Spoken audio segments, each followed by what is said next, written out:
अस्सलाम वालेकुम स्टूडेंट्स। आज का हम लोग का टॉपिक है chronic kidney disease. Basically chronic kidney disease हम लोग कब कहेंगे, जब हमारे पास जो है ना इरिवर्सिबल रीनल फंक्शन लॉस हो जाएगा, तो हम उसको टर्म कर देंगे कि ये क्रॉनिक किडनी डिजीज़ है। Irreversible loss of renal function, ठीक है। हमने एक्यूट किडनी इंजरी में हमने प्रीवियसली बात की थी कि वो रिवर्सिबल थी। आपने याद रखना है क्रॉनिक वाली इरिवर्सिबल है, ठीक है। जब से जैसे सिम्टम्स बढ़ते जाएंगे तो ये सबसे पहले जो है ना बायोकेमिकल एबनॉर्मलिटी के तौर पे प्रेजेंट करेगी। फिर जो है ना एक्सक्रीटरी, मेटाबॉलिक और एंडोक्राइन फंक्शंस भी किडनी के डिस्टर्ब होंगे, जो कि फिर क्लिनिकल सिंड्रोम्स प्रेजेंट करेंगे रीनल फेलियर के, ठीक है, जिसको हम लोग यूरेमिया भी कहते हैं। अब इसके बाद हम लोग आगे बात करते हैं क्लिनिकल फीचर्स में। सबसे पहले हम लोग इसके कॉजेज़ देख लेते हैं। मे बी ऐसा भी हो सकता है कि अंडरलाइन कॉज इसका डायबिटीज़ मेलाइटस हो, जिसकी वजह से क्रॉनिक किडनी डिजीज़ हो रही हो, इन कोई इंटस्टिशियल डिजीज़ हो, और जो ऑफन ड्रग इंड्यूस होती है, जैसे कि प्रीवियसली हम लोगों ने बात की थी, ठीक है। या कोई ग्लोमेरुलर डिजीज़ हो। इसमें हमारे पास मेनली IgA नेफ्रोपैथी जो है ना, इस वजह से क्रॉनिक किडनी डिजीज़ हो रही होती है, ठीक है। नेक्स्टली जो है ना, आपको पता है हाइपरटेंशन की वजह से होती है, और सिस्टमिक इन्फ्लेमेटरी डिसीज़ में हमारे पास आ जाते हैं। SLE हो गया, या एरेथ्रोमाइटिस हो गया, या कोई वेस्कुलाइटिस हो गया, ठीक है। नेक्स्ट हमारे पास होती है रीनोवैस्कुलर डिजीज़। अब रीनोवैस्कुलर डिजीज़ मेनली जो है ना हमारे पास एथेरोमास की वजह से हो रही होती है। और फिर हमने बात करी कि कॉन्जेनाइटल या फिर कोई इनहेरिटेड डिजीज़ ऑफ किडनी की वजह से भी जो है ना हो रहे होते हैं, ठीक है। अब कॉन्जेनाइटल इनहेरिटेड डिजीज़ में ना हमारे पास आ जाते हैं पॉलीसिस्टिक किडनी डिजीज़, या फिर जो है ना अल्पोर्ट सिंड्रोम, ठीक है। इसकी बात हम लोग बाद में करेंगे। आपको अंडरलाइन कॉज पता होना चाहिए किस वजह से क्रॉनिक किडनी डिजीज़ हो रही है, ठीक है। ऐसा भी हो सकता है कि कोई एक्यूट किडनी इंजरी थी जो कि प्रोग्रेस कर गई है क्रॉनिक किडनी डिजीज़ में, ठीक है। फिर एक्यूट किडनी इंजरी के हमने प्रीवियसली वीडियो में बात की थी कि कौन कौन से कॉजेज़ हो सकते हैं, ठीक है। फिर आपने वो रूल आउट करने। नेक्स्टली हम लोग कुछ ना स्टेजेस होती हैं क्रॉनिक किडनी डिजीज़ की ना, 5 स्टेजेस होती हैं। स्टेजेस देख लेते हैं। स्टेजेस को इस तरीके से डिफ़ाइन किया गया है कि हम लोग जो है ना GFR की बेस पे इसको डिफ़ाइन कर रहे हैं। स्टेज 1 2 3 4 5 है। स्टेज 1 को ना हम लोग कह रहे होते हैं कि ये माइल्ड, ये नॉर्मल है, बहुत माइल्ड है, या फिर जो है ना स्टेज 1 है, नॉर्मल है, ठीक है। उसके इसमें क्या होता है कि नॉर्मल होता है, या फिर जो है ना हमारे पास GFR जो है ना ग्रेटर होता है, ठीक है। अब किससे ग्रेटर होगा, हमारे पास 90 मिलीलीटर पर मिनट से ग्रेटर होगा GFR, तो हम इसको कह देंगे कि ये स्टेज 1 है, ये इसमें कोई मसला नहीं है, ये नॉर्मल है, ठीक है। स्टेज 2 जो है ना हमारे पास माइल्ड CKD होता है, इसके अंदर माइल्ड CKD में हमारे पास क्या होता है कि जो GFR होता है ना, वो हमारे पास होगा 60 to 80 मिलीलीटर पर मिनट के हिसाब से, ठीक है। थर्डली जो है ना, थर्ड स्टेज को हम लोग 2 कैटेगरीज में डिवाइड कर रहे होते हैं, 3A एंड 3B। 3A जो है ना हमारे पास, 3 जो है ना हमारे पास मॉडरेट CKD है। अब इसमें जो फर्दर A की बात है ना, वो देख लेते हैं हम लोग। इसमें GFR जो है ना हमारे पास होगा अराउंड 45 to 59 मिलीलीटर पर मिनट, ठीक है। और जो हमारे पास 3B स्टेज है ना, वो भी मॉडरेट CKD है, लेकिन इसका जो GFR रेट होगा ना हमारे पास वो होगा 30 to 44 मिलीलीटर पर मिनट। जो स्टेज 4 है ना, उसको हम लोग सीवियर CKD में करेक्टराइज करते हैं। इसमें GFR की वैल्यू हमारे पास होगी 15 to 29 मिलीलीटर पर मिनट, ठीक है। और जो हमारे पास 5th स्टेज होगी ना, उसको हम लोग कह रहे होते हैं कि ये हमारे पास एंड स्टेज रीनल डिजीज़ है, ठीक है। और इसमें हमारे पास GFR होगा लेस देन 15 मिलीलीटर पर मिनट, ठीक है। अच्छा, ये जो मैंने स्टेज 1 बताई थी ना, ये तो नॉर्मल CKD भी होती है, और वो CKD जो कोई कॉम्प्लिकेशन ना डेवलप हुई हो, ठीक है, उसके इस हिसाब से हमने कैटेगराइज किया इसको 5 स्टेजेस में। नेक्स्टली हम लोग बात कर लेते हैं कुछ क्लिनिकल फीचर्स की। तो बेसिकली हमारे पास पेशेंट कैसे प्रेजेंट करेगा क्रॉनिक किडनी डिजीज़ का, मेनली ये बात होती है कि जो पेशेंट्स होते हैं ना CKD के, वो हमारे पास अगर उसका GFR स्टेज 1 में हो या स्टेज 2 में हो, या फिर जो है ना हमारे पास स्टेज 3 में हो, तो हमारे पास जो है ना ऐसे पेशेंट्स जो है ना वो एसिम्प्टोमेटिक प्रेजेंट करते हैं, ठीक है।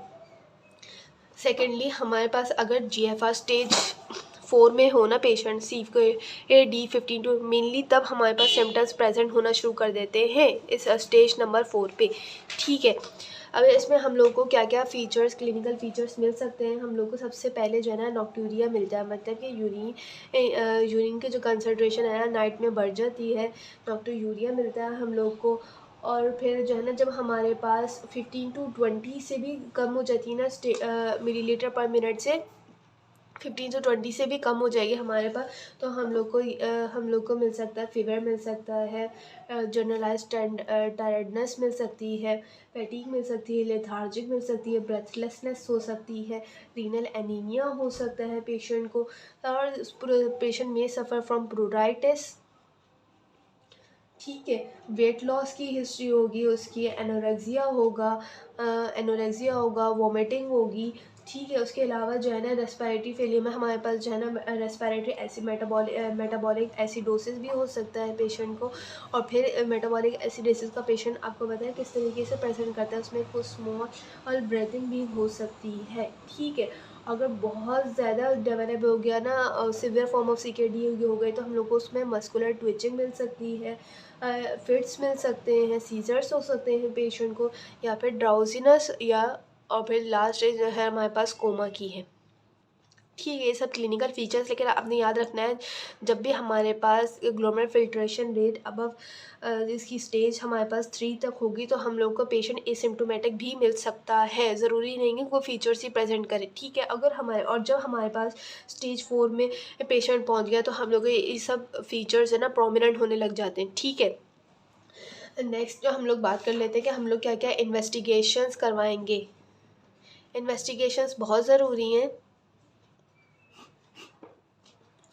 इन्वेस्टिगेशंस में हम लोग सबसे पहले यूरिया और क्रेटिनिन के लेवल कराएंगे। इससे हम लोग को ना ये पता चलेगा कि कितनी स्टेबिलिटी है और कितना प्रोग्रेशन हुआ है। सिर्फ आपको मैं एक यूरिया और क्रेटिनिन के ना नॉर्मल लेवल्स भी बता देती हूँ, क्योंकि ये भी अक्सर पूछे जाते हैं और बच्चों को यही नहीं पता होता कि नॉर्मल क्या है। तो जब नॉर्मल नहीं पता होगा तो एबनॉर्मल कैसे पता होगा।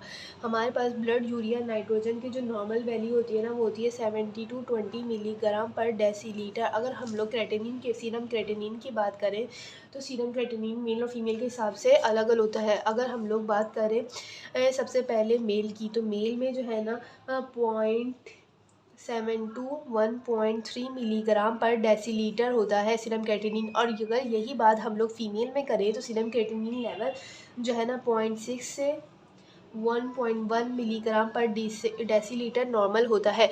और ये मेल और फीमेल में क्यों अलग अलग बताया है, ये इसलिए बताया है क्योंकि मेल्स में जो है ना मसल कंपोनेंट ज़्यादा होता है as compare to the female, तो इस वजह से इसका का लेवल भी ज़्यादा है as compare to the female. ठीक है, नेक्स्टली हम अपनी प्रीवियसली फिर इन्वेस्टिगेशंस पे आ जाते हैं। हमने बात करी हम यूरिया और क्रेटिनिन के लेवल करवाएंगे, उसके अलावा हम लोग यूरिन एनालिसिस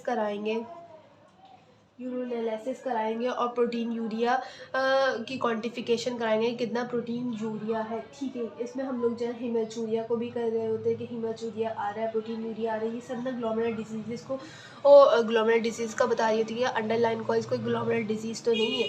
ठीक है, थर्डली इन्वेस्टिगेशन हम लोग जो है ना इलेक्ट्रोलाइट्स कराएंगे। इलेक्ट्रोलाइट्स में ना हम लोग क्या देखेंगे, मेनली हम लोग देखेंगे कि हाइपर कैलीमिया देखेंगे हम लोग। और इसके अलावा जो है ना जो मेटाबॉलिक एसिडोसिस हो रहा है ना उसमें हम उसकी वजह से हम जो इलेक्ट्रोलाइट्स डिस्टर्बेंसेस हो रही हैं वो देखेंगे। ठीक है, फोर्थली इन्वेस्टिगेशन में हम देखेंगे कैल्शियम कैल्शियम लेवल देखेंगे, फॉस्फेट लेवल देखेंगे, पैराथायराइड हार्मोन लेवल देखेंगे। ठीक है, और विटामिन डी ये भी देखेंगे। उसके अलावा जो है ना हम लोग ताकि ये सब लेवल्स भी ना देना ज़रूरी, ताकि हमें पता चल सके कोई रीनल कॉम्प्लिकेशन तो नहीं हो रही। रीनल कॉम्प्लिकेशन में ना रीनल ऑस्टियो डिस्ट्रॉफी हो जाती है। ये मैं आपको आगे बताती हूँ कि रीनल ऑस्टियो डिस्ट्रॉफी क्या है। ठीक है, ये सब लेवल्स हम लोग इसलिए कर रहे थे कॉम्प्लिकेशन देखने के लिए। ठीक है, फिफ्थली हम लोग बात करेंगे कि हम लोग क्या देखेंगे। फिफ्थली हम लोग एल्ब्यूमिन के लेवल्स देखेंगे। एल्ब्यूमिन के लेवल जो है ना हम लोग अगर लो एल्ब्यूमिन लेवल होगा ना, तो हमें बता रहा होगा कोई या अंडरलाइन नेफ्रोटिक सिंड्रोम है, या इन्फ्लेमेशन है कोई अंडरलाइन, या कोई जो है ना मेल न्यूट्रिशन का केस है। ठीक है, या कोई लिवर प्रॉब्लम है, तो हम लोग जो है ना एल्ब्यूमिन के लेवल्स देखेंगे। सिक्सली हम लोग देखेंगे फुल ब्लड काउंट। ये तो मैंने आपको एंड में बताया, लेकिन सबसे पहले जो है ना हम लोग CBC करवाते हैं। ठीक है, फुल ब्लड काउंट देखेंगे, जिसमें हम लोग जो है ना फुल ब्लड काउंट देखेंगे, जिसमें हम विटामिन B12 और फेरेटिन के लेवल्स भी देखेंगे एनीमिया को रूल आउट करने के लिए। ठीक है, उसके अलावा जो है ना लिपिड्स की वैल्यू हो गई, लिपिड प्रोफाइल हो गई, जिसकी ग्लूकोज के लेवल्स हो गए और HbA1c हो गया। ये हम लोग क्यों करवाएंगे? लिपिड्स के लेवल जो है ना हम लोग एथेरोमास मैंने आपको बताया रीनल वेस्कुलर डिजीज में एथेरोमेटास डिजीज होती है, इस वजह से हम लोग लिपिड प्रोफाइल कराएंगे ताकि पता चल सके हमारे पास LDL लेवल कितना है। ग्लूकोज है HbA1c जो हमारे पास डायबिटीज की वजह से ग्लोमेरुलर स्क्लेरोसिस हो रही है रीनल में, उसको रूल आउट करने के लिए हम लोग random and fasting blood glucose level कराएंगे और HbA1c के लेवल्स कराएंगे। ठीक है, नेक्स्टली हम लोग जो है ना रीनल अल्ट्रासाउंड कराएंगे। अच्छा, रीनल अल्ट्रासाउंड सिर्फ उन्हीं पेशेंट्स में कराएंगे ना जिनमें हमारे पास चांसेस हो कि कोई ऑब्स्ट्रक्टिव यूरिनरी सिम्टम प्रेजेंट हो।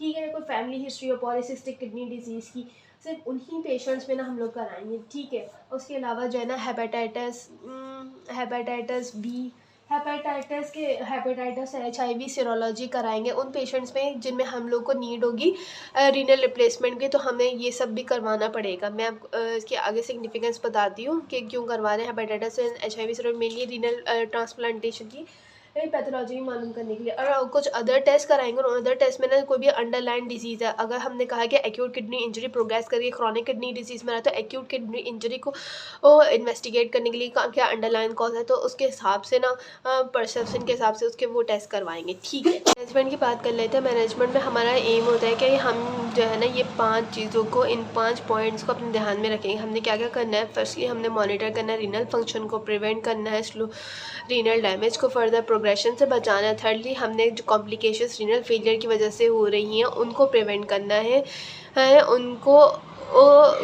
उनको हमने लिमिट करना है ताकि वो ज़्यादा रीनल फेलियर ना कॉज कर सके। फोर्थली हम लोग को उन रिस्क फैक्टर्स को ट्रीट करना है जो कि सीवियस डिसऑर्डर डिजीज़ करवा रही हैं। फिफ्थली हमने अगर सब कुछ कर लिया, कुछ भी नहीं हो रहा, तो हम पेशेंट को प्रिपेयर करेंगे फॉर रीनल रिप्लेसमेंट थेरेपी के लिए। तो हम 1 बाय 1 हर पॉइंट को डिस्कस कर लेते हैं। जैसे कि हम लोगों ने पहले बात करी कि हम मॉनिटर करेंगे रीनल फंक्शंस को। अगर के पेशेंट का जो है ना हमारे पास रीनल स्टेज CKD स्टेज 3 के साथ आ रहा है, तो हम एवरी 6 मंथ्स पे जो है ना उस पेशेंट को फॉलोअप के लिए बुलाएंगे, उसकी देखेंगे कि उसका रेट ऑफ चेंज देखेंगे, रीनल फंक्शन में किस तरीके से आ रहा है, उसका GFR देखेंगे। तो हर 3rd मंथ पे हर 6 मंथ पे उसको जो है ना हमने फॉलोअप के लिए बुलाना है, उसके रीनल फंक्शन जो हम मॉनिटर करने हैं। ठीक है, सेकेंडली हमने बात करी प्रिवेंट और स्लो फर्दर रीनल डैमेज। ये हम लोग कैसे कर सकते हैं कि हम लोग जो भी अंडरलाइन कॉज होगा ना उसको ट्रीट करेंगे। जैसे कि अगर हाइपरटेंशन है तो हम उसको ट्रीट करेंगे by giving the anti hypertensive drugs. ठीक है, एंटी हाइपरटेंसिव ड्रग्स देके उसको ठीक करेंगे और पेशेंट का जो है ना टारगेट रखेंगे कि उसको जो है ना 130 to 80 मिलीमीटर Hg तक ब्लड BP हो, इससे ज़्यादा ना हो। ठीक है, उसके अलावा हम ना प्रोटीन यूरिया को ट्रीट करेंगे बाय गिविंग आर्ब्स और ACE इनहिबिटर्स।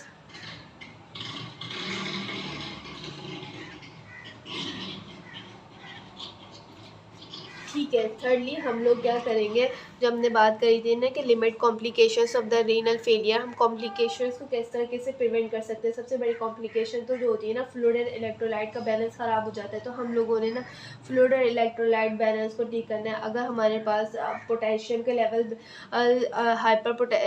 पोटेशियम के लेवल ब्लड में बढ़ जाते हैं, तो हम लोगों ने क्या करना है कि बेसिकली इसको डायूरेटिक थेरेपी देनी है या फिर पोटेशियम स्पेयरिंग डायूरेटिक्स देने हैं, या फिर हम लोग उसको अगेन ACE इनहिबिटर्स और या फिर आर्ब्स हो गया तो हम लोग एसिड बेस बैलेंस को भी ट्रीट करेंगे। रीनल बोन डिजीज़ जो हम लोगों ने प्रीवियस बात करी थी, रीनल ऑस्टियोडिस्ट्रॉफी, इस बेसिकली हमारे पास क्या होता है रीनल बोन डिजीज़ में रीनल ऑस्टियोडिस्ट्रॉफी हो जाती है। वो किस तरीके से होती है कि ब्लड में जो है ना पहले तो हमारे पास ना फॉस्फेट और कैल्शियम के लेवल्स ना इसमें डिस्टर्ब हो जाते हैं रीनल ऑस्टियोडिस्ट्रॉफी में, जो कि फिर हमारे पास क्या करवा रहे होते हैं, कैल्शियम के डिपॉजिट्स करवाना शुरू कर देते हैं, जिसकी वजह से जो है ना कैल्शियम के डिपॉजिट्स करवाना शुरू कर देते हैं, जिसकी वजह से रीनल ऑस्टियोडिस्ट्रॉफी हो जाती है। ठीक है, अब इस रीनल ऑस्टियोडिस्ट्रॉफी को चेंज करने के लिए हम लोग को जो है ना वहाँ पर फर्स्ट टीनिया को ट्रीट करना पड़ेगा। हम क्या करेंगे, पेशेंट को जो है ना ज़्यादातर विटामिन D देंगे की जो एक्टिवेटेड फॉर्म है वो देंगे इन पेशेंट्स में, या फिर कहेंगे फॉस्फेट फ्री डाइट लें, phosphate free diet. Phosphate free diet में हमारे पास क्या क्या आ जाता है, हमारे पास आ जाते हैं कि हम लोग जो है ना ज़्यादा चीज़, मिल्क, एग्स, नट्स वगैरह को अवॉइड करें पोटेशियम फ्री डाइट में, ठीक है। सेकेंडली हम जो है ना इन पेशेंट्स को जो है ना कुछ पेशेंट्स को हम लोग कैल्शियम कार्बोनेट वगैरह भी दे रहे होते हैं, ये कैल्शियम मिमेटिक एजेंट्स दे रहे होते हैं, जो कि फिर हमारे पास कैल्शियम को बाइंड करती हैं, जो हमारे कैल्शियम का लेवल बढ़ा हुआ होगा उसको ठीक करेंगे, ठीक है। सेकेंडली हमने क्या करा, उसको ट्रीट करना है एनीमिया। जैसे कि आपको बताया कि एनीमिया जो है ना मोस्टली पेशेंट्स कॉमन होता है CKD के पेशेंट्स में, और ये नॉन स्पेसिफिक सिम्टम्स प्रोड्यूस करते हैं। मेनली जो है ना आयरन डेफिशिएंसी एनीमिया होता है, तो आयरन डेफिशिएंसी एनीमिया को प्रिवेंट करने हमें आयरन रिच डाइट लेनी है। फिर हम लोग जो है ना ओरल फॉर्म में भी फेरस सल्फेट वगैरह ले सकते हैं, ठीक है। थर्डली हमने कौन कौन सी प्रिवेंशन की कॉम्प्लिकेशन की बात करी, हमने कहा कि इलेक्ट्रोलाइट बैलेंस हो गया, रीनल बोन डिजीज़ हो गई, एनीमिया हो गया, ठीक है।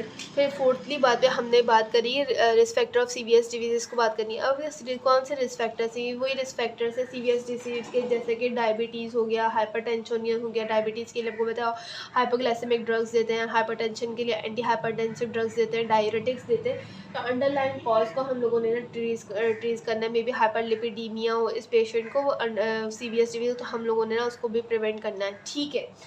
सेकेंडली हमने ना अगर हमारे पास ये सब का हमने कर लिया कि अगर उसके ब्लड प्रेशर मेंटेन करें, डायबिटीज़ मेंटेन करें, सब हम लोगों ने सब कोशिश की, लेकिन फिर भी कुछ ठीक नहीं हो पा रहा, फिर हमारे पास लास्ट स्टेप क्या होगा कि हम रीनल रिप्लेसमेंट थेरेपी की तरफ जाएंगे।